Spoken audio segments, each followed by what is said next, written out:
Good to see each one of you with us tonight. We hope that we present some things that will help us to better understand the book of Acts, also our Christianity as a whole.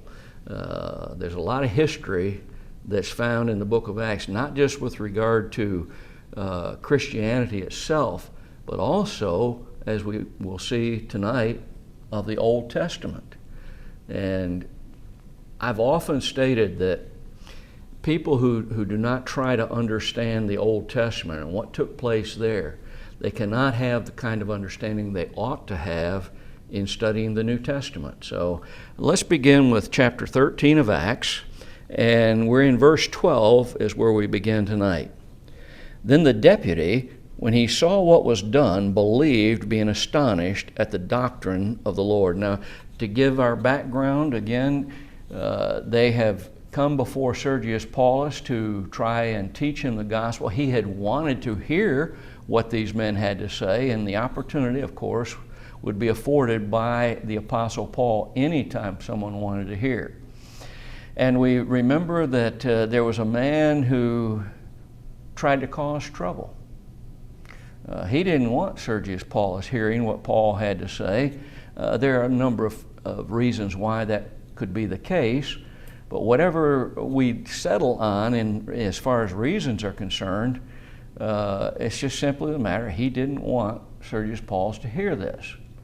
He didn't believe in the gospel himself, so he tried to stop it. And that's where verse 12 comes into play.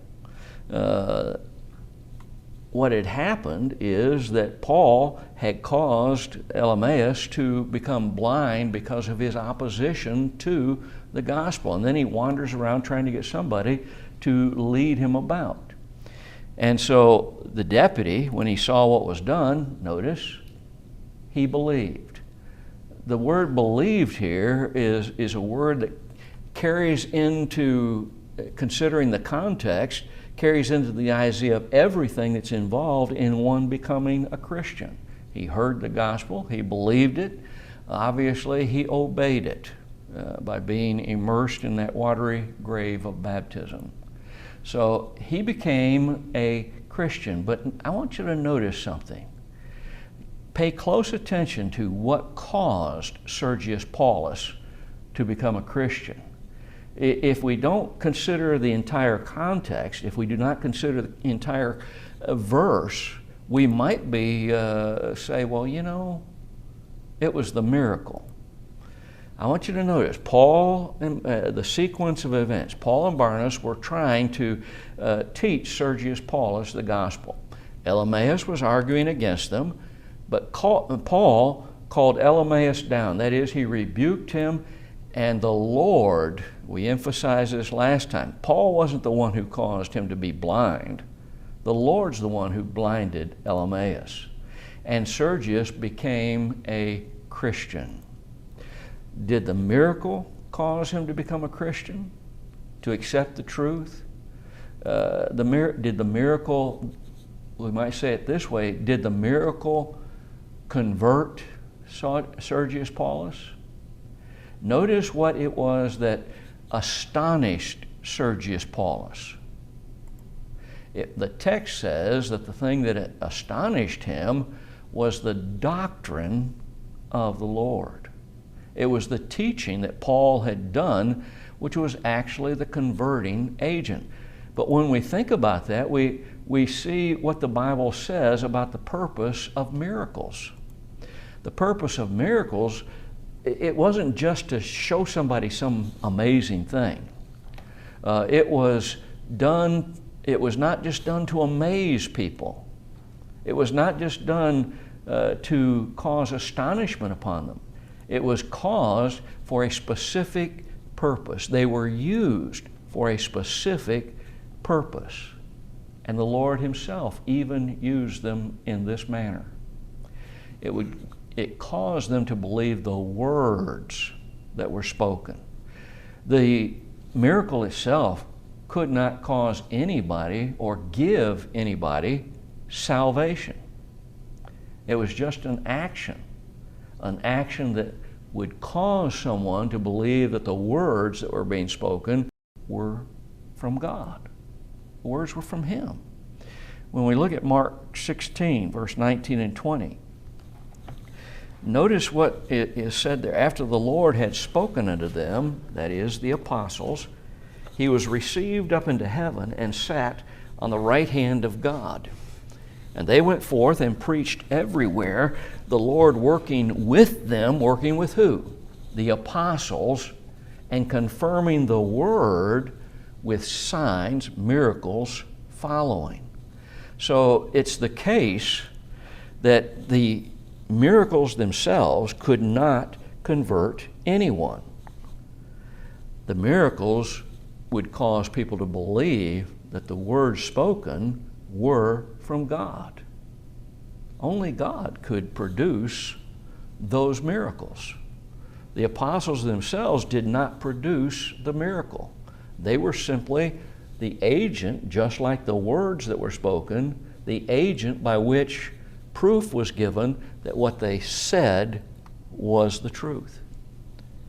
If miracles in and of themselves, all by themselves, caused one to obey the gospel, then why did not all of in Jesus' day obey the gospel that He preached? The majority of people that heard Him, just like today, the majority of people today who hear the Word of God did not believe Jesus, did not believe who He was.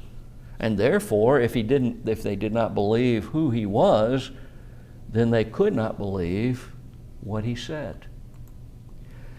And when we get to verse 13, notice what's said there. Now when Paul and his company loosed from Paphos, they came to Perga in Pamphylia, and John, departing from them, returned to Jerusalem. So if you look at the maps that I gave you earlier, what we see now is Paul and his company leaving the island of Cyprus, and they're traveling, and notice that it says they went to Perga. That's not possible to go by ship to Perga. How did they leave Cyprus? They had to go by ship. It's an island. Robertson showed that it was the case that they must have landed in a place called Attalia. That was the port city. And by land, they would have had to go to Perga. So that's where they went from, we would have to assume, Attalia. It's also observed that Barnabas seems to have had no problem with being replaced as the leader of the group. Notice that lesson that should then be recognized by us. Remember, Barnabas had been the leader. He was mentioned first until now. And notice what happens. It didn't bother him. He wasn't jealous of this change. He didn't try to regain the position that he held before. So what lesson should we as Christians learn from this? Just be the Lord's servant. It doesn't matter if we're leading or following, just be the Lord's servant. It doesn't matter if we're the leader or the follower. Why wouldn't we be happy that someone who has maybe more ability than we do to take the lead when it's needed? So if we'll just accept the position that we find ourselves in, simply be happy for the privilege of serving the Lord, that's enough. That's all we would hope for. But notice it says they came to Perga in Pamphylia. Perga is again not on the coast, so Attalia is the closest port city to Perga, so that had to be the place where they landed. And from there they went on. Now, Perga rather is about 12 miles from Attalia. And Pamphylia is the province of Rome in which Perga is found. Today we would if we look on a map, we would be looking at modern-day Turkey. Perga was the capital of this province of the Roman Empire. When we look at what was taking place, it seems that the idea behind, or the plan that they had, was to go to the major cities and kind of let the gospel radiate to the areas around those cities. I'm sure that as they traveled, if they went through a little town or a village or whatever it might be called during that time, that they would teach the gospel in every opportunity that they had. That seems to be the way that they operated. But when you look at the places where they went, most of these were major cities. They were cities of larger numbers, if they were not considered a major city. That would leave the areas around those major cities to be dealt with, to be taught the gospel by those who were taught in the major cities. John, notice, departed from them and returned to Jerusalem. This was probably where they landed by ship, and then he took ship from there back to Jerusalem. We don't know all the details. We don't see John at this point in our study to be either put down or applauded. We don't know at this point what took place. I've always kind of wondered if, John being younger got a little homesick. Jerusalem was his home city. It's where his mother was. We don't know.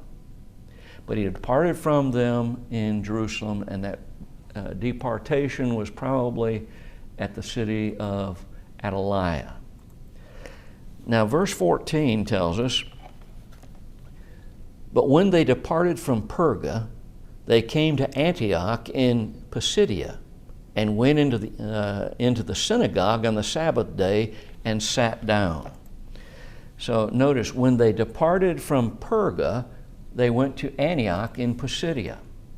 Now, Antioch of Pisidia distinguishes it from their home base in Syria, which was Antioch in Syria. A man named Seleucus Nicator, he built both of these Antiochs. In fact, he built a number of cities and named every one of them Antioch. Why did he do that?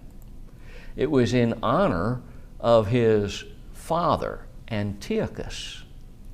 Antioch was the capital of the Roman province of South Galatia. So we see this man building all of these cities, establishing these cities, naming them all Antioch to honor his father Antiochus. And now we find Paul going to, and his company, going to Antioch of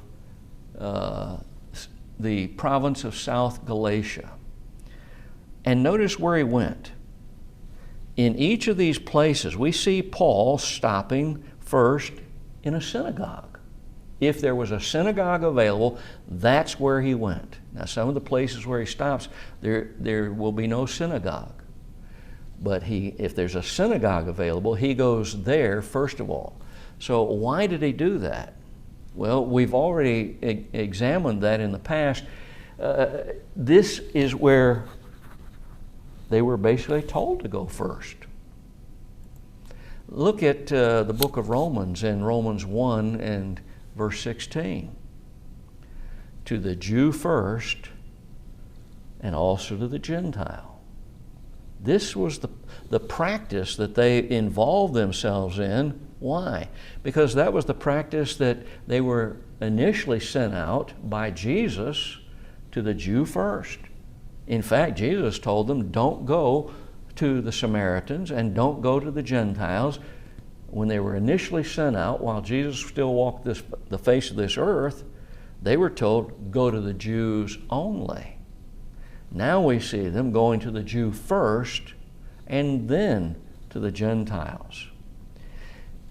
They would go to the Jew first. Why? There were reasons behind this. They had something in common. They had a background and they had a nomenclature.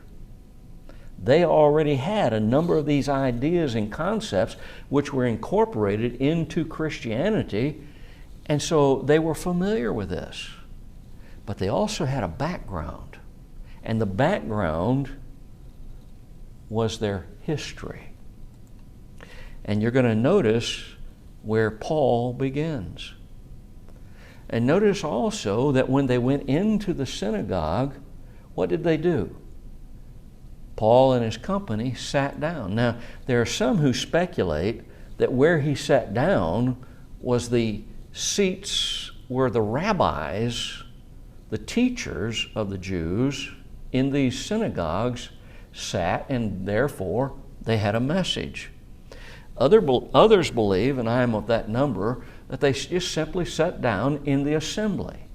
Either way, they would have been called upon to say something. Either way, they would have been given the opportunity to speak. Now, why is that so? Well, being strangers and coming among them, obviously Jews, they would have probably worn garb that would have shown that they were Jews. They're going to be called upon. It's not just because they're Jews. That alone would have given them the right to speak. But it's also going to be because as Jews, they may have information about their beloved Jerusalem. The Jews were always open, willing, wanting to hear about what was going on in their mother city, so to speak. So then in verse 15 and 16, after the reading of the law and the prophets, the rulers of the synagogue sent unto them, saying, Ye men and brethren, if ye have any word of exhortation for the people, say on. Then Paul stood up and beckoning with his hand said, Men of Israel, and ye that fear God, give audience. Notice after the reading of the law and the prophets, we're given a glimpse of the order for their worship services. The first thing that would be done would be the reading of the law.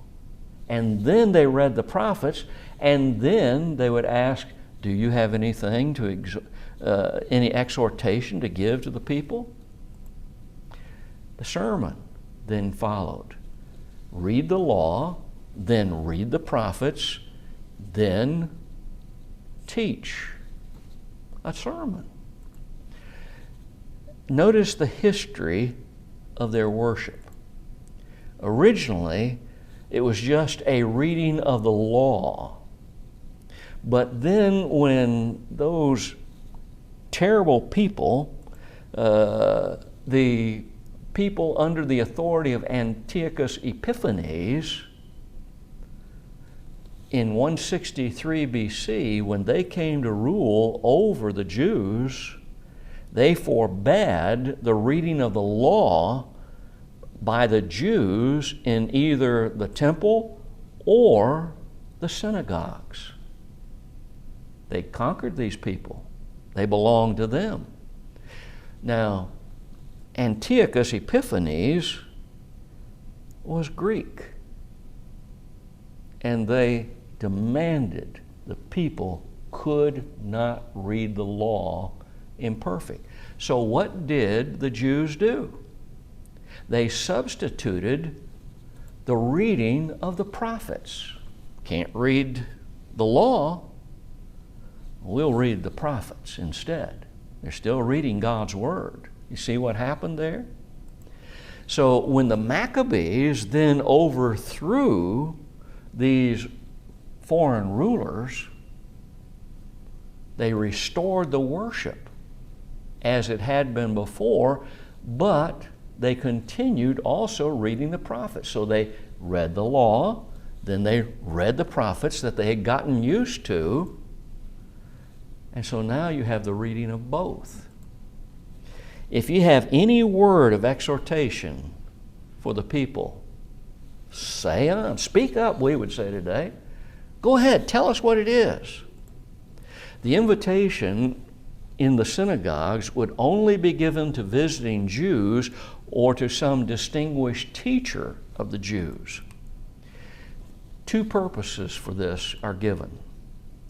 First of all, to gain instruction.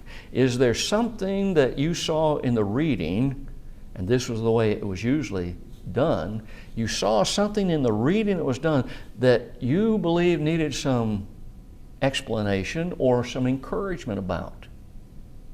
And so usually that's the case. We see an example of this in Jesus' life. On one occasion, when the law was read, then Jesus expounded on that law. He didn't go to somewhere else, but he expounded on that law. It wasn't that it would be wrong to go to another text, but that was the common practice. But also, they might be able to give, as the text encourages us to understand, some instruction or some news from Jerusalem. Men of Israel. This is how Paul started his teaching. Men of Israel, and ye that fear God, give audience. Now, notice two groups are addressed.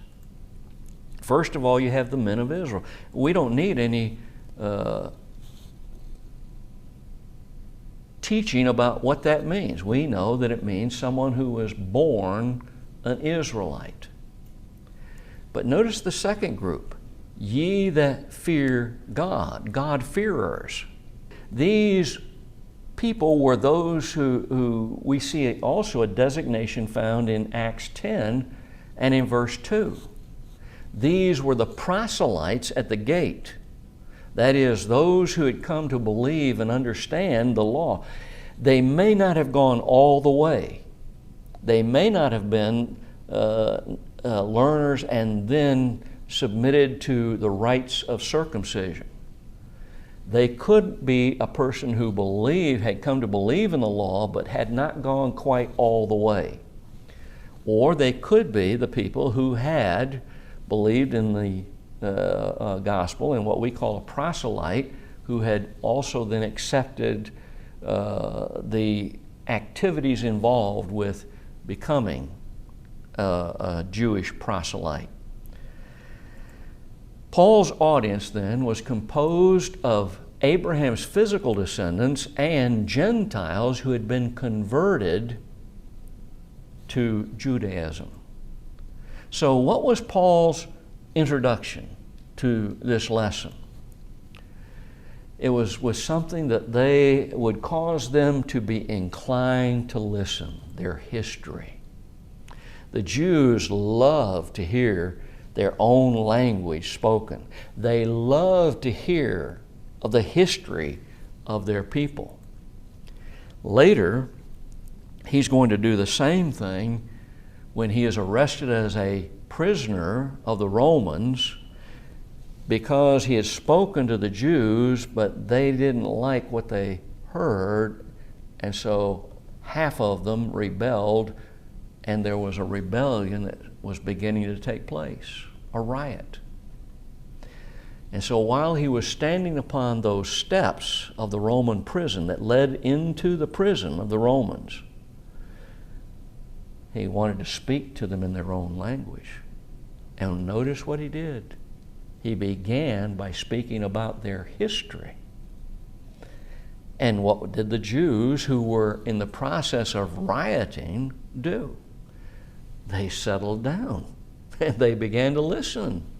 And they're going to listen to him until the text says one word. What was that one word? Gentile.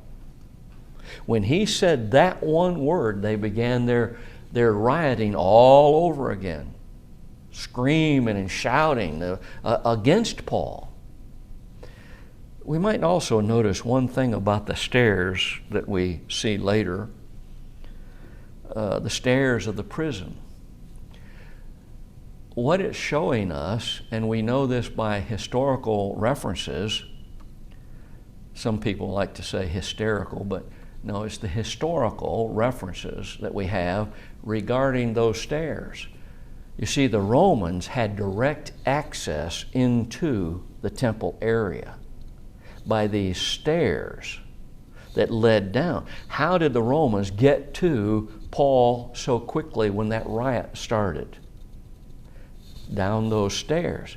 If they had taken the time to go outside, if they had to take the time to go outside and somehow enter into the temple area and then get to Paul, Paul would have already been dead.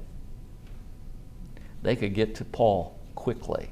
History shows us that they had direct access into the temple area. All they had to do was come down those stairs, and immediately there where the riot had been. But let's go back to the study of our text. Why would Paul begin with Jewish history? Well, it's going to demonstrate to them his respect for the Jewish scriptures. It's showing respect for the history of the Jewish people. It also showed that he had knowledge of the scriptures. It's going to show that he didn't just have a knowledge.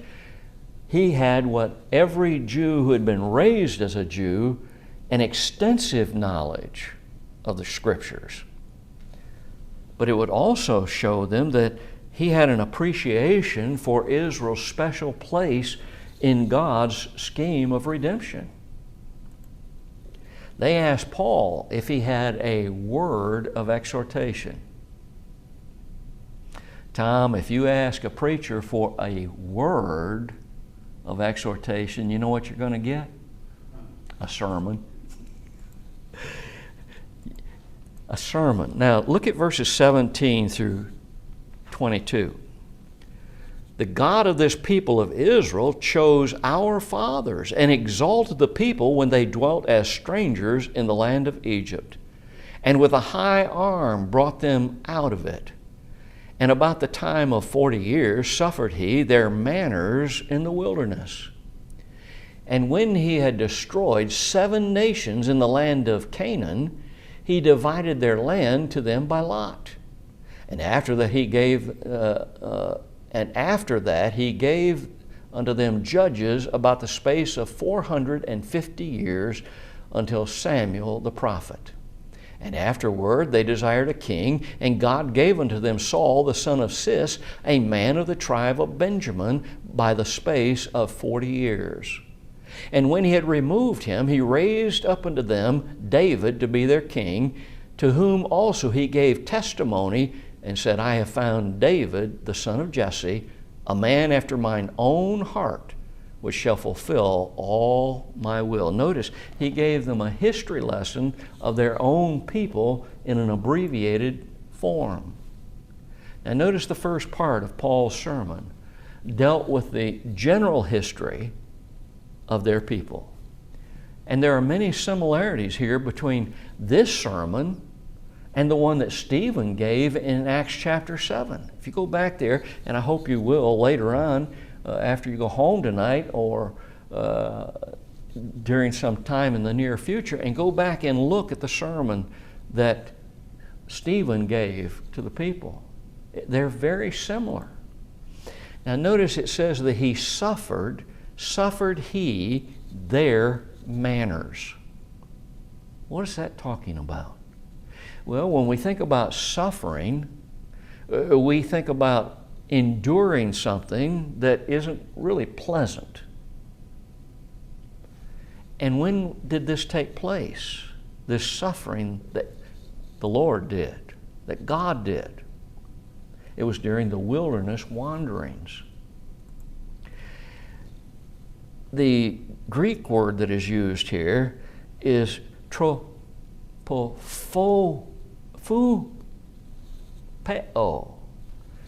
And that word is interesting because it means to bear or to put up with someone's manners, their moods, and all of these other ideas.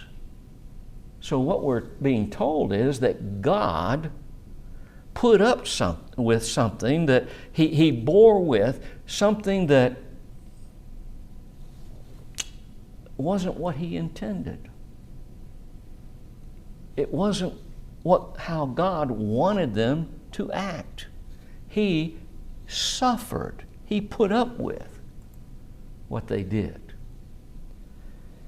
If you go back into Exodus and Deuteronomy, you see the Israelites rebelling against God over and over and over again.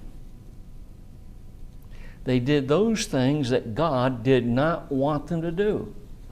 But instead of getting rid of them and starting over, remember something about Moses?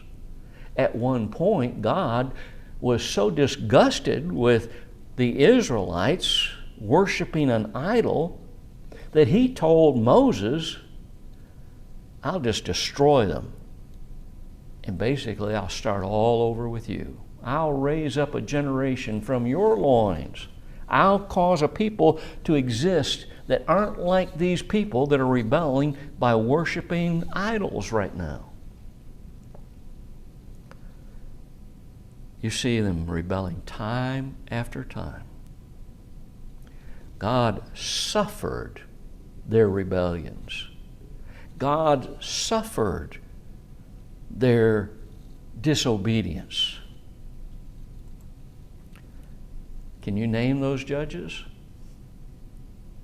Notice something in our text. It lets us know how many nations God overthrew. And he ruled his people when they got into the land of promise with these men: Othniel, Ehud, Shamgar, Deborah. There's a female involved in this too. Gideon, Abimelech, Tola, Jair, Jephthah, Ibsan, Elon, Abdon, Samson, Eli, and Samuel. Why specifically point out Samuel the prophet? Because he was the last of all of those judges. He served God as a prophet, a priest, and a judge. He was of the tribe of Levi and studied under the high priest Eli. He served God thus as a prophet, priest, and judge. He was the last of the judges. Why? Because the people demanded of Samuel that they give them a king. They wanted to have a ruler that they can see. God was supposed to be their king, but they couldn't see God. And then they wanted to be like all the other nations. Well, how could they be like the other nations with regard to a ruler? They can see their ruler. We want a ruler we can see. I would suggest that was the greatest rebellion that they had gotten into, other than the rebellion that caused them to worship a golden calf. In my own mind, I have wondered, why didn't God severely destroy them at that time? But then I remember God told them the serious consequences that they were going to have when they had a physical king to rule over them. Their sons and daughters would become his servants. And all of these other things that God pointed out when he told Samuel, go ahead and appoint them a king, just like they asked for, but you warned them of all of these things that they were going to suffer. He's going to take their goods from them. He was going to tax them And they did. Specifically, he's the last judge. There'd be more prophets, but there'll be no more judges. Why? Why did this happen? Because they desired a king. They rebelled against God's plan. God was supposed to be their king, and they didn't need to be. They should not have sought to have a king and to be like all the nations around them. That's what unconverted people do. They desire to be like all of the religions around them, not converted to true Christianity. It was at that time that the idols and the idolatry in Egypt began to grow exponentially. Why did God remove Saul as king? Because of his rebellion to God.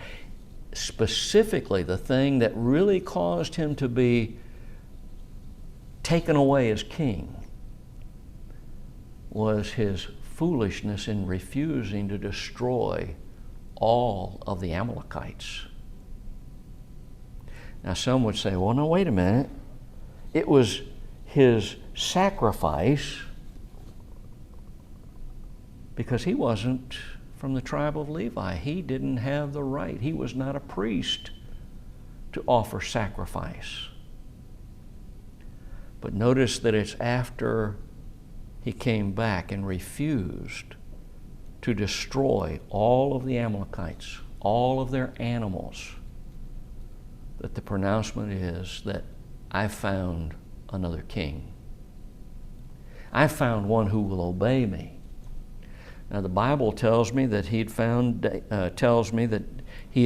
David, the son of Jesse, and the description of him is that he's a man after mine own heart, after God's heart.